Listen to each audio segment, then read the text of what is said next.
भैया शुभ, क्या तुम भी वही देख रहे हो जो मैं देख रहा हूँ? देख तो रहा हूँ, परंतु कुछ समझ नहीं पा रहा हूँ। पिछले कई दिनों से हमारी बहन संतोषी ध्यान समाधि में लीन है। इस समय इनके मुख के बदलते भाव हमें चिंतित कर रहे हैं लाभ। यदि तुम आज्ञा दो तो मैं बहन संतोषी से अपनी ध्यान समाधि भंग करने की प्रार्थना करूं?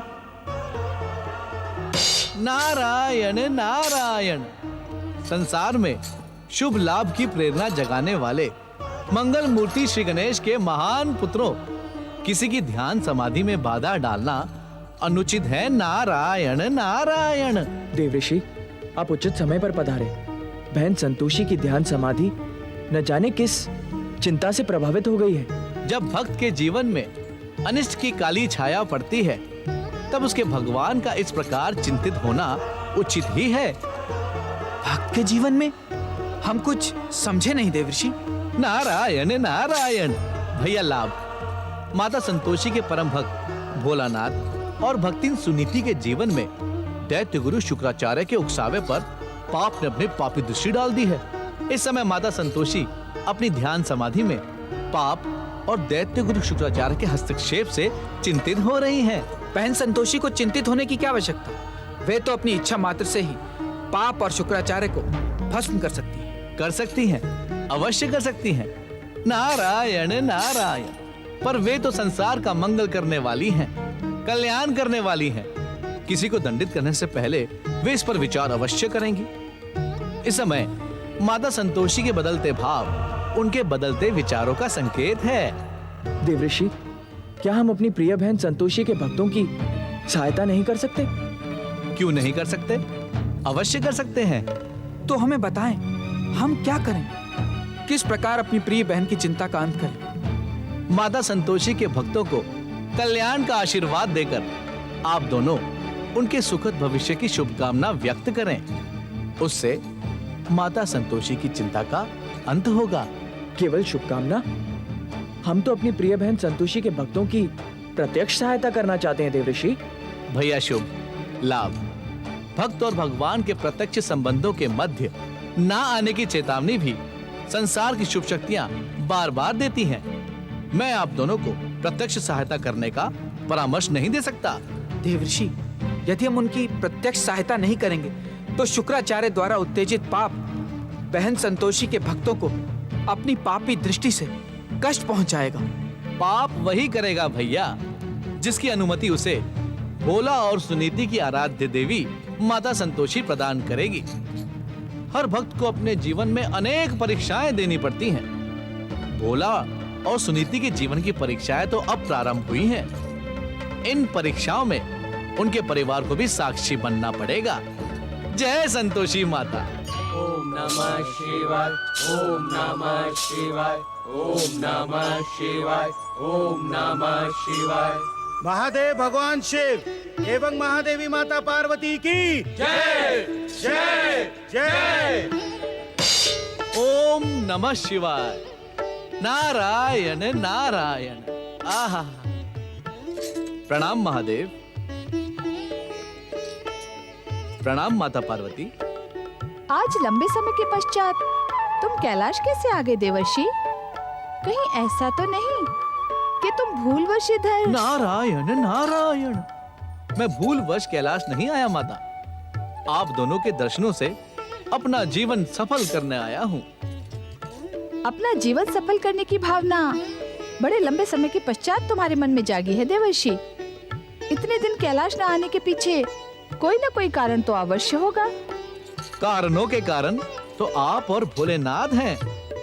भला आपसे इस संसार का कौन सा रहस्य छुपा है माता? आप ये भली भांति जानती हैं कि लंबे समय से नारद के कैलाश न आने का कारण क्या है। मैं तो केवल इतना जानती हूँ देवर्षि कि आप अपनी भूल को छिपाने के लिए अपनी चतुराई का प्रयोग करते हो, और इस समय भी लंबे समय से कैलाश न आने की भूल को छिपाने के लिए। नारायण नारायण। वह बात नहीं है माता। बात यह है कि जब से मंगल मूर्ति गौरी पुत्र गणेश की पुत्री त्रिशक्ति की प्रतीक मां संतोषी ने अपनी कृपा संसार पर बरसानी प्रारंभ की है, तब से संसार में समस्याओं का अभाव हो गया है। नारायण नारायण। माता, संसार और संसार वासियों पर मां संतोषी की कृपा की ऐसी पावन और निर्मल गंगा बह रही है कि संसार से अधर्म, अन्याय, अत्याचार और पाप का नाश हो गया है। आप तो जानती हैं माता कि जब संसार में समस्या नहीं होगी तो नारद के मन में प्रश्न नहीं होगा, और जब नारद के मन में प्रश्न नहीं होगा तो नारद भटकेगा क्यों? तो आज किस प्रश्न ने तुम्हें कैलाश में आकर भटकने के लिए प्रेरित कर दिया देवर्षि? नारायण नारायण।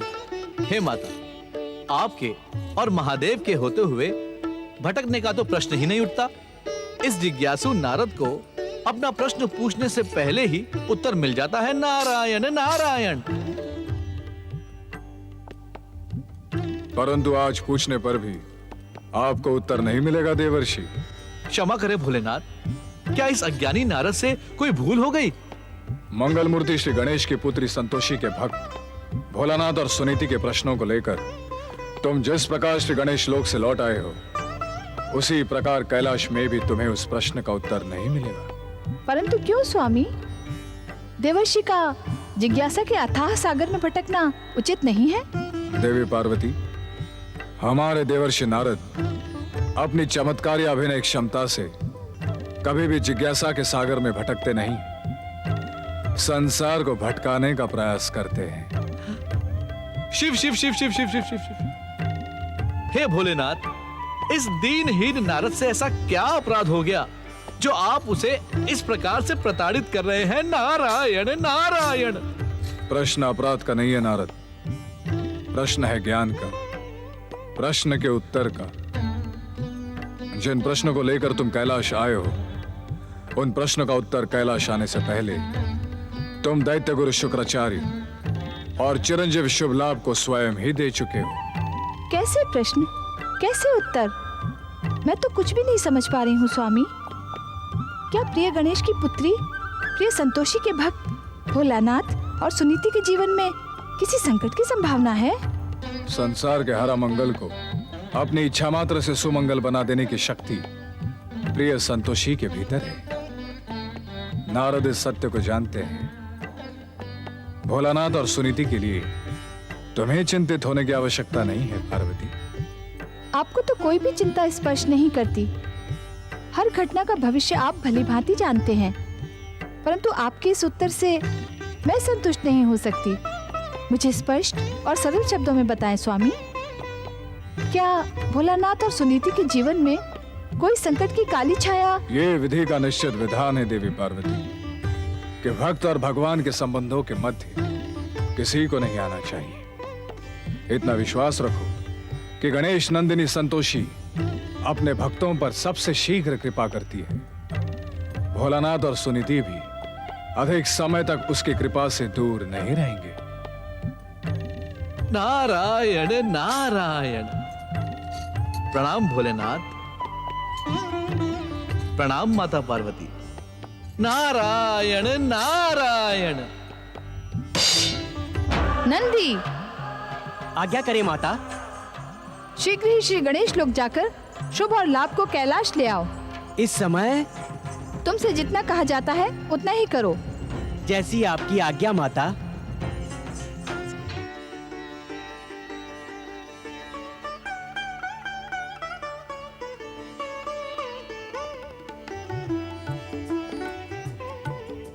बड़े भैया। अरे भोला बेटा, आजा आजा आजा। आप अभी तक सोए नहीं? बेटा, अब जागने के दिन जो आ गए हैं। जागने की? जागने के भी कोई दिन होते हैं भैया? हाँ बेटा, खुशी के दिन जागने के ही तो होते हैं। जानते हो क्यों? नहीं। क्योंकि खुशी के कारण नींद जो नहीं आती। बैठो बैठो बैठो बैठो। ऐसी कौन सी खुशी आ गई भैया? सुबह तक तो। बेटा, आज पंडित जी हमारे यहाँ आए थे। पंडित जी? कौन पंडित जी? अच्छा अच्छा, पंडित जी। वो तुम्हारा और सुनीति का क्या है कि पंडित जी और हमारे पिताजी दोनों एक दूसरे के बहुत अच्छे दोस्त थे। दोनों एक दूसरे को भाई मानते थे। और फिर तुम भी पंडित जी का बहुत आदर करते हो। सुनीति अच्छी लड़की है। तुम भी उसे अच्छी तरह से जानते हो ना?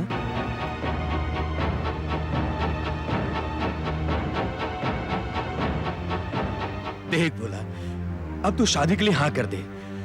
मैं तेरी शादी इतनी धूमधाम से करूंगा, इतनी धूमधाम से करूंगा कि सारा का सारा गांव देखता रह जाएगा। और फिर आज तक महाराज शिवदर्शन के पांव भी इस गांव में नहीं पड़े हैं। तेरी शादी में मैं उन्हें यहां ले आऊंगा।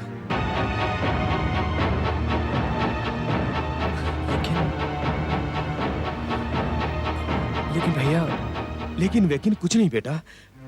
बेटा, हर चीज की एक उम्र होती है।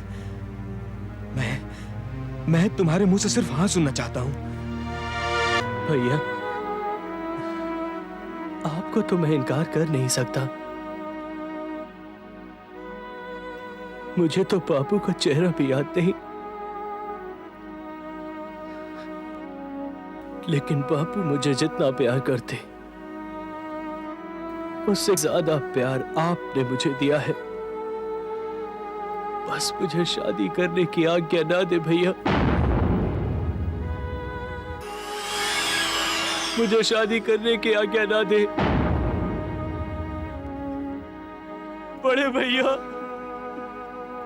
भैया मैं माता संतोषी की सौगंध खाकर कहता हूँ कि आपकी आज्ञा के लिए मैं अपना सर कटवा दूंगा भैया। लेकिन मुझे शादी के लिए विवश ना करे भैया, ना करे। मुझे शादी के लिए विवश ना करे।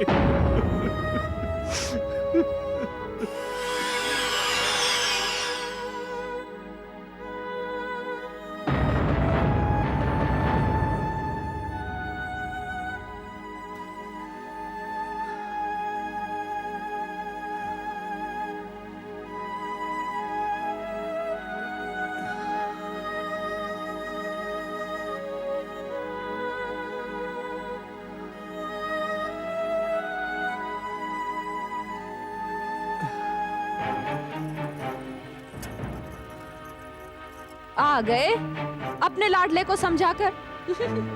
मैं तो पहले ही जानती थी कि भोला आपकी क्या किसी की भी सुनने वाला नहीं है। लो, उसने आपकी जुबान खाली करवा दी ना। अब पंडित जी के सामने क्या मुंह लेकर जाएंगे? रमा, भोला अभी बच्चा है।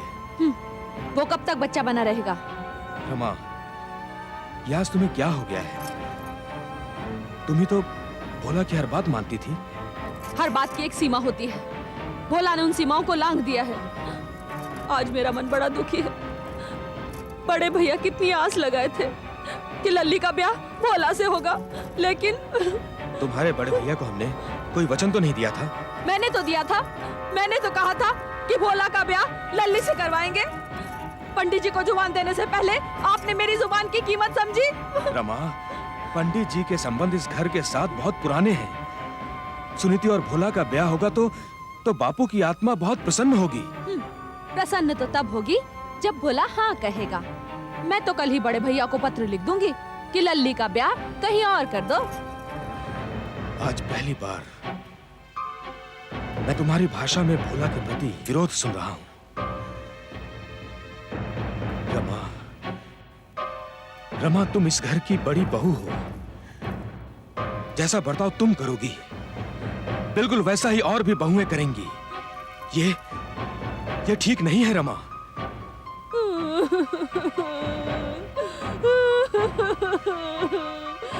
अरे मैं तो कहने को ही बड़ी हूँ, मेरी इस घर में सुनता ही कौन है? सबसे ज्यादा अपमानित तो आप करते हैं मुझे। पंडित जी को जुबान देने से पहले आपको एक बार मुझसे नहीं पूछना चाहिए था? भोला 7 बरस का था जब मैं इस घर में ब्याह करके आई थी। अपने इन्हीं हाथों से उसे पाला है मैंने। क्या मेरे कोई अरमान नहीं है? क्या मेरा कुछ भी अधिकार नहीं है? वास्तव में हमसे भूल हो गई। बापू और पंडित जी की मित्रता को लेकर आज हम इतने भावुक हो गए थे कि हम तुमसे पूछना तो भूल ही गए हम सबसे अधिक भोला पर तो तुम्हारा अधिकार है। अब तुम्हारे अरमान तो तभी पूरे होंगे जब तुम भोला से उसके ब्याह के लिए हाँ करवाओगी। मैं नहीं जाती वाती किसी से हाँ करवाने।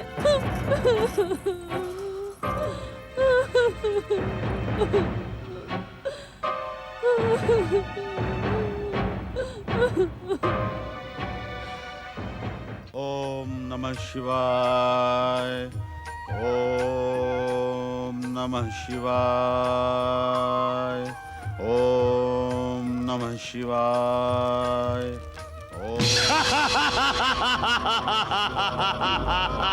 पाप की जय हो। पाप के साम्राज्य को स्थापित करने का समय आ गया है।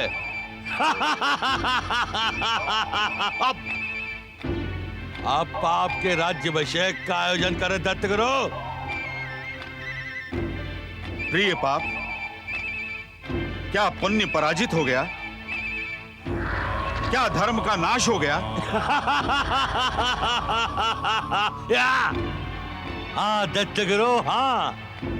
आपकी आज्ञा का और इच्छा का सम्मान करते हुए मैंने पाप शत्रु गणेश की पुत्री संतोषी के परम भक्त भोलानाथ और सुनीति के जीवन में अपनी पाप दृष्टि डालकर विष खोल दिया है। विष।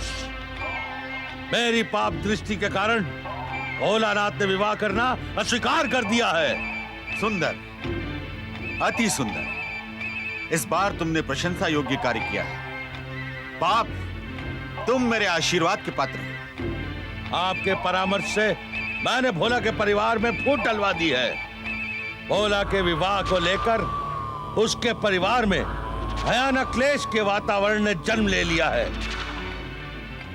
दत्तगुरु, जिस परिवार के प्रेम और सुख शांति की चर्चा पूरे संसार में थी, उसी परिवार में पाप की पापी दृष्टि के कारण ईर्ष्या, द्वेष, छल और कपट राज्य कर रहे हैं।